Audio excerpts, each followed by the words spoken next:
তাহলে কুতুব মিনারে একটা বা দুটো প্রশ্ন আমি তোমাদের অফলাইন ভিডিও দিয়ে দেবো। আজকে অনলাইন ক্লাসে আমি তোমাদের শাহজাহান যে কবিতাটা রয়েছে, শাহজাহান কবিতাটা তোমাদের পড়াবো। আমি একবার বলে দিচ্ছি, সিলেবাসটা শুনে নাও, ঠিক আছে? PT2-র জন্য তোমরা পড়বে, PT2-র জন্য পড়বে কুতুব মিনার টেক্সটে থাকছে, আর শাহজাহান টেক্সটের দুটো চ্যাপ্টার, কুতুব মিনার আর শাহজাহান, ঠিক আছে? ব্যাকরণের সংখ্যাবাচক, পূরণবাচক আর পদ পরিবর্তন। সংখ্যাবাচক পূরণবাচক হচ্ছে চ্যাপ্টারটা, আর একটা চ্যাপ্টার হবে সেটা হচ্ছে পদ পরিবর্তন, এই চ্যাপ্টারটা থাকবে। মহাভারতে বিরাট পর্ব, উদ্যোগ পর্ব আর ভীষ্ম পর্ব, তিনটে পর্ব। মহাভারতের বিরাট পর্ব, উদ্যোগ পর্ব আর ভীষ্ম পর্ব। ক্লিয়ার হয়েছে? প্রত্যেকের ক্লিয়ার হয়েছে? আবার একবার বলে দিচ্ছি, কুতুব মিনার আর শাহজাহান টেক্সটের সংখ্যাবাচক, পূরণবাচক আর পদ পরিবর্তন বোর্ডে কেন লিখে দিতে হবে মোনালিসা? মুখে বলছি, শুনতে বোঝা যাচ্ছে না? আর এটা সিলেবাস তোমাদের তো দিয়ে দেওয়া হবে, সিলেবাস দিয়ে দেওয়া হবে। বলে দিচ্ছি দেখো, টেক্সটের 1 কুতুব মিনার,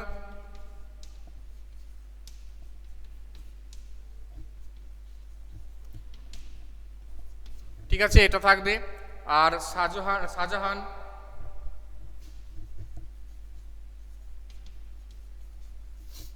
এটা থাকবে। আচ্ছা, ব্যাকরণের 1 সংখ্যাবাচক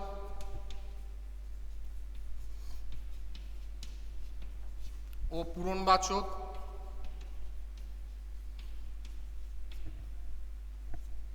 আর 2 হচ্ছে পদ পরিবর্তন,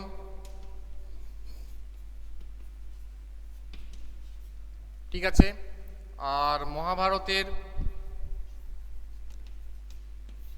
1 বিরাট পর্ব,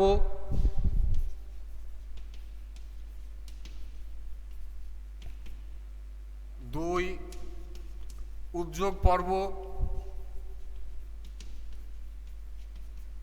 3 ভীষ্ম পর্ব, ঠিক আছে? এই তো ব্যাপার PT2-র জন্য।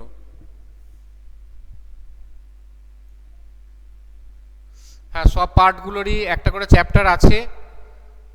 বিরাট পর্বটা ম্যাম তোমাদের করিয়ে দিয়েছিলেন, আমি উদ্যোগ পর্বে অনুশীলনীটা আগের দিন অফলাইন ভিডিওতে দিয়ে দিয়েছি, দেখে নেবে। আর ভীষ্ম পর্বটা বাকি আছে, ওখানে পড়িয়ে দেবো। আর পদ পরিবর্তনটা বাকি আছে ব্যাকরণের। আর আজকে শাহজাহানটা শুরু করব, ঠিক আছে? ক্লিয়ার হয়েছে? প্রত্যেকের ক্লিয়ার? সিলেবাস নিয়ে কোনো অসুবিধা নেই? বেশ, এবারে তোমরা কবিতাটা বার করো, প্রত্যেকে চ্যাপ্টারটা বার করো। পেজ নাম্বার বলে দিচ্ছি,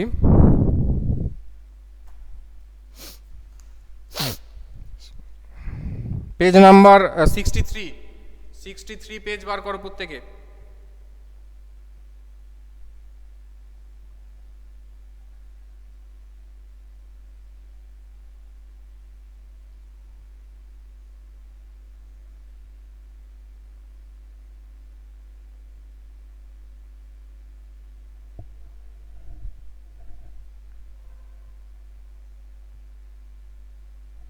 বার করেছো? আচ্ছা, দেখো, কবিতার নাম শাহজাহান, কবির নাম হচ্ছে কামিনী রায়। হ্যাঁ, কবিতাটা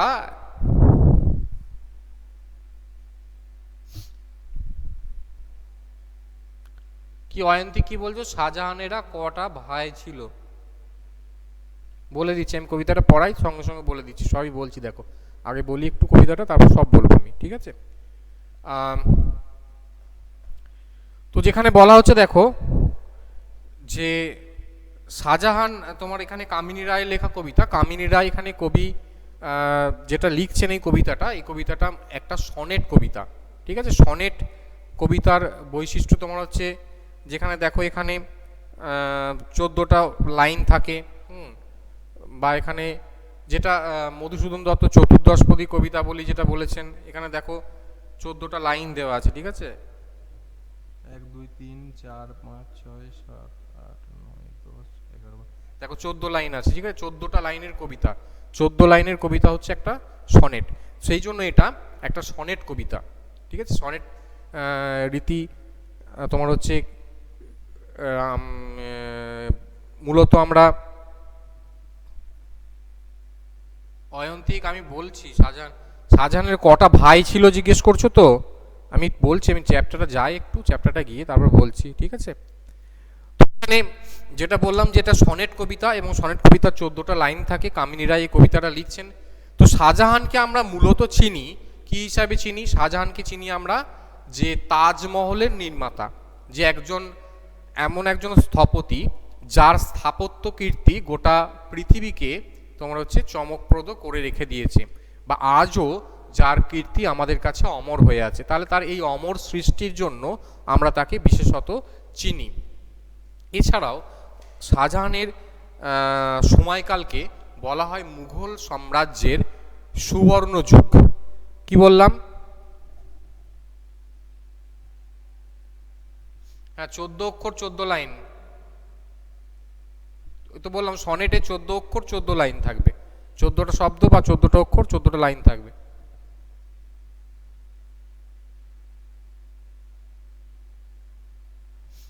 ঠিক আছে, তাহলে শাহজাহানের সময়কালকে বলা হতো মুঘল সাম্রাজ্যের সুবর্ণ যুগ, মানে গোল্ডেন এজ। মুঘল সাম্রাজ্যের এই সময়টাকে বলা হতো গোল্ডেন এজ। কেন বলা হতো? যে এই সময়ে শাহজাহানের দ্বারা অনেক স্থাপত্য কীর্তি নির্মিত হয়েছিল, অনেক কিছু তিনি নির্মাণ করেছিলেন। শুধুমাত্র যে এটাই নয় যে তাজমহল তার দ্বারা নির্মিত হয়েছে, এমনটা না। এছাড়াও তার মধ্যে রয়েছে জুমা মসজিদ, রয়েছে মতি মসজিদ, আগ্রা দুর্গ, ঠিক আছে, লালকেল্লা, এই সব মানে সৌধ কীর্তিগুলো বা স্থাপত্য কীর্তিগুলো শাহজাহানের দ্বারা নির্মিত হয়েছে। পাঠের যে মূল ভাব আছে, সেই পাঠের মূল ভাবটা একটু আমি পড়ছি, দিয়ে তারপরে আমি যাব। দেখো কি বলা হয়েছে। এটি একটি সনেট বা চতুর্দশপদী কবিতা। চতুর্দশপদী কবিতা মানে 14টা অক্ষর 14টা লাইন, ঠিক আছে। কবিতাটি কবিত্ব শক্তির পরিচয় বহন করছে। মুঘল সম্রাট শাহজাহানকে নিয়ে কবিতাটি রচিত। অনেকেই শাহজাহানের আমলকে মুঘল স্থাপত্যের স্বর্ণযুগ নামে অভিহিত করে থাকেন। দিল্লির লালকেল্লার সৌধগুলি, জুমা মসজিদ, মতি মসজিদ, আগ্রা দুর্গ, তাজমহল প্রভৃতি তাঁর আমলই তৈরি হয়েছিল। এগুলির মধ্যে প্রিয়তমা মহিষী মমতাজ মহলের স্মৃতিতে নির্মিত তাজমহল অনুপম। মধ্যযুগে পৃথিবীর সপ্ত আশ্চর্যের অন্যতম ছিল এই সৌধ, মানে সত্যি অতুলনীয়। শাহজাহান নির্মিত সৌধগুলির দিকে তাকিয়ে কবি বিস্ময়বিষ্ট হয়ে যান। ভ্রাতৃ রক্তের সিংহাসনে অভিষেক হয়েছিল শাহজাহানের। 2 ভাইকে হত্যা করে এবং 1 ভাইকে অন্ধ করে তিনি দিল্লির সিংহাসনে বসেন। যিনি এমন নির্মম, নিষ্ঠুর, স্নেহহীন, তিনি কি করে এমন অতুলনীয় সব সৌন্দর্যের সৌধ নির্মাণ আগ্রহী হলেন, তা ভাবলে সত্যি অবাক হতে হয়। সৌধ মানে হচ্ছে তোমার যেটা দ্বারা তার স্থাপত্য মানে কি বলবো, তার কীর্তিটাকে প্রকাশ করা হয়। মানে তিনি যে একটা বিরাট মানে ব্যক্তিত্ব, বিরাট মহান ব্যক্তিত্ব, সেইটাকে বোঝাতে যে স্থাপত্য কীর্তিটা তৈরি করা হয় সেটাই হচ্ছে সৌধ, ঠিক আছে। তো এখানে শাহজাহান তার নিজের যে ব্যক্তিত্ব সেটা প্রকাশ করতে বিভিন্ন রকম সৌধ নির্মাণ করেছিলেন, সবগুলোই সৌধ, ঠিক আছে। তাজমহল থেকে শুরু করে তোমার লালকেল্লা, জুমা মসজিদ, মতি মসজিদ, সবগুলি, ঠিক আছে। আচ্ছা, এবারে কি বলা হয়েছে দেখো, যে 2 ভাইকে হত্যা করে 1 ভাইকে অন্ধ করে তিনি দিল্লির সিংহাসনে বসেন। তাহলে অয়ন্তিক তোমার কোশ্চেনে আনসার পেয়েছো যে 2 ভাইকে হত্যা করে 1 ভাইকে অন্ধ করে, মানে তার 3 জন ভাইকে পিছনে ফেলে দিয়ে শাহজাহান সিংহাসনে বসেন, মানে শাহজাহানকে ধরে তাহলে কজন হলো? 4 জন। তাহলে শাহজাহানকে ধরে কিন্তু এখানে 4 জন, 2 ভাইকে অন্ধ করে দিয়ে আর 1 ভাইকে তোমার হচ্ছে হত্যা করে 1 ভাইকে অন্ধ করে, তাহলে 3 জন, ঠিক আছে। নামগুলো আমার এই মুহূর্তে মনে নেই, নামগুলো আমি তোমাদের নেক্সট দিন বলে দেবো, যে কি কি নাম রয়েছে তার ভাইদের নামগুলো আমি নেক্সট দিন তোমাদের বলে দেবো, ঠিক আছে।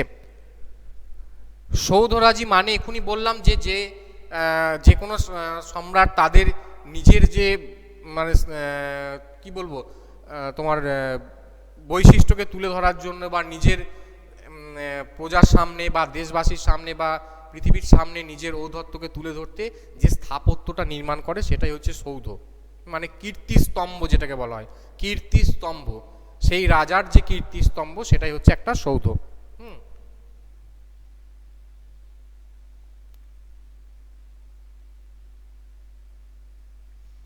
ভাইদেরকে কি লিখেছ? অন্ধ করেছিল কেন? যে যদি এখানে দেখো শাহজাহানের যে মুঘল সাম্রাজ্যের নিয়ম কি, মুঘল সাম্রাজ্যের নিয়ম হচ্ছে যে বড় যে সে সিংহাসনে আরোহণ করবে। শাহজাহান কিন্তু ভাইদের মধ্যে বড় ছিল না, যেটা তোমরা ঔরঙ্গজেবের ক্ষেত্রেও দেখেছো, যে ঔরঙ্গজেবের ক্ষেত্রেও সে তার সেই একইভাবে মানে ভাইদেরকে হত্যা করে, ভাইদেরকে বন্দি করে, পিতাকে সরিয়ে সে সিংহাসনে আরোহণ করেছিল। সেরকমভাবেই শাহজাহানের ক্ষেত্রেও একই, অর্থাৎ এখানে সে যেহেতু বড় ভাই না হওয়ার জন্য সিংহাসন পাবে না, সেই কারণে বাকিদেরকে রাস্তা থেকে সরিয়ে দিয়েছিল এবং হত্যা করেছিল, বা এখানে তার পথের কাঁটা হিসাবে তাদেরকে সরিয়ে দিয়ে সিংহাসন আরোহণ করেছিল। ঠিক আছে, এটা হচ্ছে কারণ।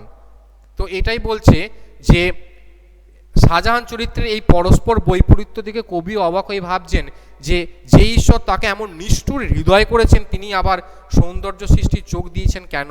ঈশ্বর কি পাথর দিয়ে তার হৃদয় গড়েছিলেন? আজ রাজপথে শাহজাহানের ভাইদের রক্তের দাগ আর নেই, সম্রাটের রক্তমাখা হাতের চিহ্নও নেই, কিন্তু ওই হাত তাজমহল নামের যে কীর্তিস্তম্ভ গড়েছে তা আজও তার মহিমা প্রচার করে। তাজমহল দরিদ্র ভারতের রত্ন অলঙ্কার হয়ে যুগ যুগ ধরে সগৌরব বিরাজ করছে। ঠিক আছে, তাহলে এই বলা হয়েছে এখানে। এবারে দেখো বুঝে নাও অংশটা দেখো অয়ন্তিক, এখানে কি বলছে? জাহাঙ্গীরের মৃত্যুর পর 1627 খ্রিস্টাব্দে শাহজাহান দিল্লির সিংহাসনে বসেন, কিন্তু তার সম্রাট হওয়ার পথটি ছিল ভ্রাতৃ রক্তে রঞ্জিত। পিতা জাহাঙ্গীরের জীবিতকালই তিনি বড় ভাই খসরুকে হত্যা করেছিলেন, আর এক ভাই পারভেজ তার ষড়যন্ত্রে নিহত হয়। সম্রাট হওয়ার পর একমাত্র জীবিত ভাই তোমার হচ্ছে শাহরিয়ারকে তিনি অন্ধ করেন। দেখো তিনটে নামই এখানে দেওয়া আছে, তিন ভাইয়ের নামই দেওয়া আছে। তাহলে বড় ভাইয়ের নাম কি? বড় ভাইয়ের নাম খসরু, আরেক ভাইয়ের নাম হচ্ছে পারভেজ, আর জীবিত ছিল যে ভাই তোমার হচ্ছে শাহরিয়ারকে অন্ধ করে দিয়েছিল। ঠিক আছে, এই তিনটে ভাইয়ের নাম, তার সঙ্গে শাহজাহান 4 নম্বর, তাহলে 4 ভাই। অনেক ক্লিয়ার হয়েছে? চারটে নাম ক্লিয়ার হয়েছে? এখানে দেওয়াই আছে বইতে, তোমাদের দেওয়াই আছে, দেখো 4 ভাইয়ের নাম দেওয়া আছে। আর কারণটা কি বললাম? যে বড় ভাই যদি থাকতো জীবিত, তাহলে শাহজাহান সিংহাসনে আরোহণ করতে পারতো না। তাহলে সিংহাসন এর পথকে ক্লিয়ার করার জন্য বাকিদেরকে কি করেছিল? সে হত্যা করেছিল এবং এক জীবিত ভাইকে অন্ধ করে দিয়েছিল, যাতে সে সিংহাসনের আর দাবিদার কোনোভাবে হতে না পারে। ঠিক আছে, এইবারে দেখো যেটা বলা হচ্ছে কবিতাটার মূল বিষয় কি, যে শাহজাহান সিংহাসনে আরোহণ করেছিলেন এই রকম রক্ত রঞ্জিত হয়ে, যার হাতে রক্তের দাগ লেগে আছে, সে কিভাবে এরকম একটা তোমার সৌন্দর্য বা স্থাপত্য কীর্তি নির্মাণ করলো? কবির প্রশ্ন যে ঈশ্বর কি তাকে তার হৃদয়ের একদিকে দিয়েছেন কাঠিন্য, আবার একদিকে দিয়েছেন সৌন্দর্য, এই দুই বৈপরীত্য কিভাবে তৈরি করলেন?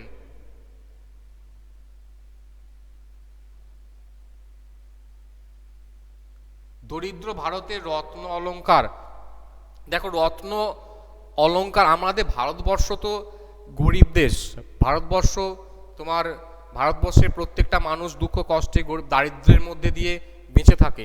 তো সেই জায়গায় যখন তাজমহল নির্মিত হয়েছিল, তখন সেই তাজমহলের মধ্যে যে মণি মুক্ত রত্ন হিরে জহরত দিয়ে যেভাবে তৈরি হয়েছিল, যেন মনে হচ্ছে ভারতবর্ষের ভারত মাতার গলায়, মানে এখানে বলা হয়েছে দরিদ্র ভারতের যেন এটা একটা অলঙ্কারের মতো।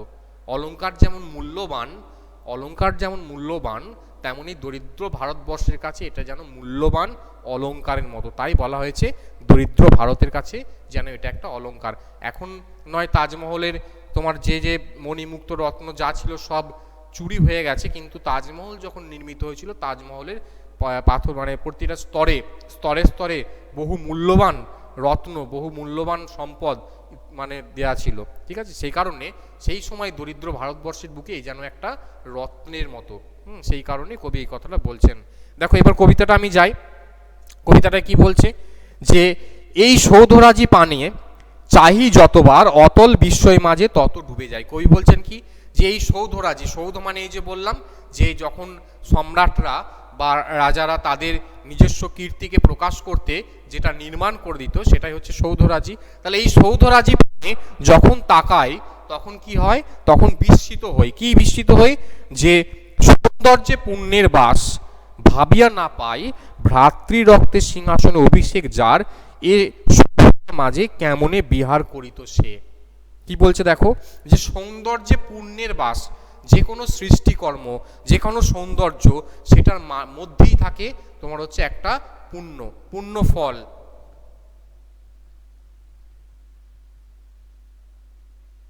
হ্যাঁ, কামিনী রায়, কে লিখেছো এটা? কামিনী রায় ইজ ফিমেল পোয়েম রাইটার। হ্যাঁ ঠিকই, ঠিক আছে। এখানে কবি কামিনী রায়ের পরিচয়টা দেওয়া আছে, দেখবে এখানে, কবি পরিচিতিতে দেখবে দেওয়া আছে। এই যে এখানে বলাই আছে যে তার স্বামী ছিলেন কেদারনাথ রায়, আর বাংলার মহিলা কবিদের মধ্যে কামিনী রায় খুবই প্রসিদ্ধ ছিলেন, তিনি ছিলেন মহিলা কবি।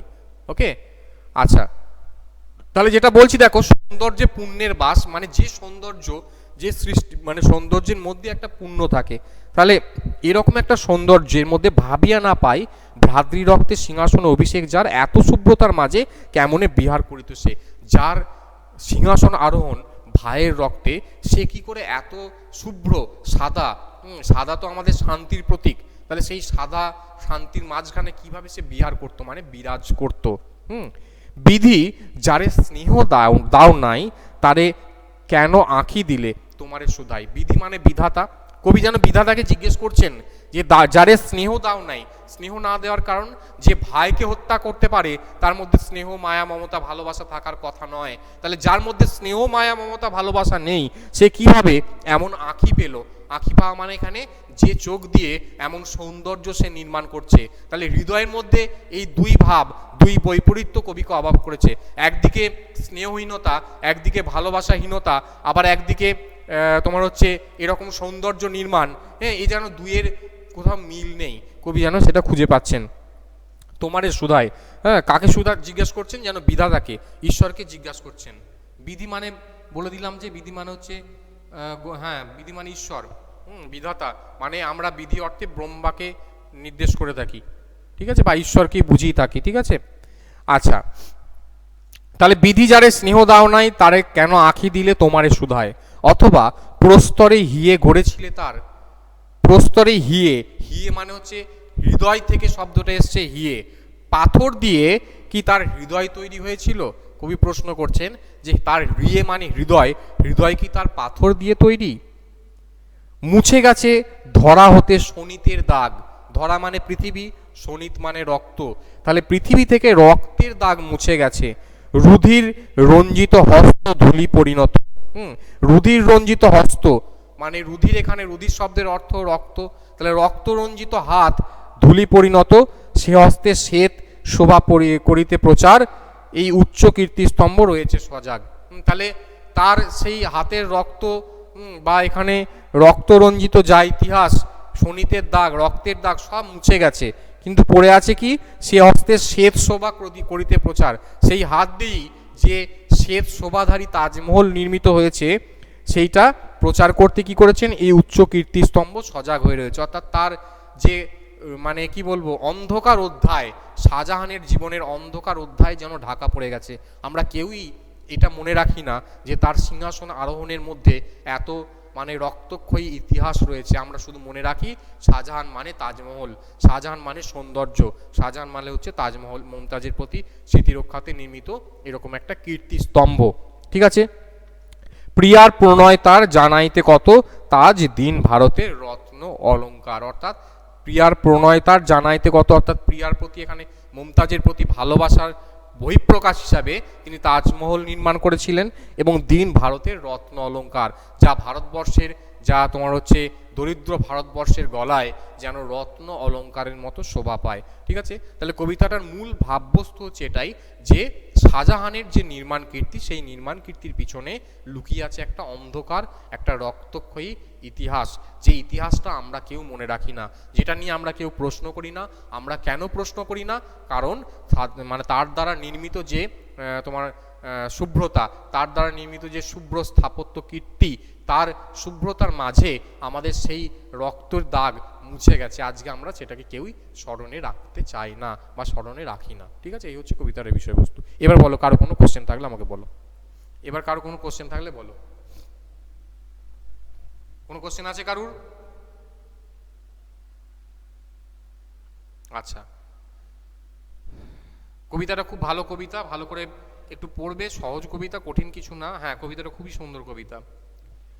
আর যারা রয়েছে প্রেজেন্ট, তারা প্রেজেন্ট কথাটা লিখে দাও, ঠিক আছে? আমি আজকে পড়িয়ে দিলাম।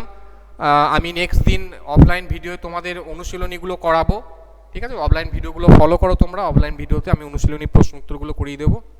আর এই তো সিলেবাস তো বলে দিলাম, এটার উপরে পিটি2 হবে, তারপর আবার টার্মের যে গুলো আছে সেগুলো আমরা পরের পিটি2 হয়ে গেলে করব। আর একটা কথা একটু বলে রেখে দিই, একটা প্রজেক্ট তোমাদের করতে হবে, কিন্তু প্রজেক্টটা আমি এখনই বলছি না, বলে দেবো। হ্যাঁ, কী প্রজেক্ট দেবো সেটা আমি এখনও ঠিক করিনি, প্রজেক্ট ঠিক করে নিই, দিয়ে তোমাদের প্রজেক্টটা বলে দেবো। তোমরা সেই প্রজেক্টটা বাড়িতে তৈরি করবে, এখন জমা দেওয়ার নয়, সেটা সেই লাস্টে টার্মের সময়ে যে প্রজেক্ট দাও সেই তখন জমা দিতে হবে, সেটা ধরে রাখো ফেব্রুয়ারি মাস নাগাদ। তো এখন থেকে ওই জন্য তাড়াহুড়ো করার কিছু নেই বলে আমি এখনও দিইনি, পরে আমি বলে দেবো, ঠিক আছে? প্রজেক্টটা কী করতে হবে সেটা আমি পরে তোমাদের বলে দেবো, ঠিক আছে? তো আজকে আর সময় নেই, আজকে এখান পর্যন্ত। আবার নেক্সট দিন তোমাদের সঙ্গে আবার দেখা হচ্ছে। ভালো থেকো সবাই, বাই।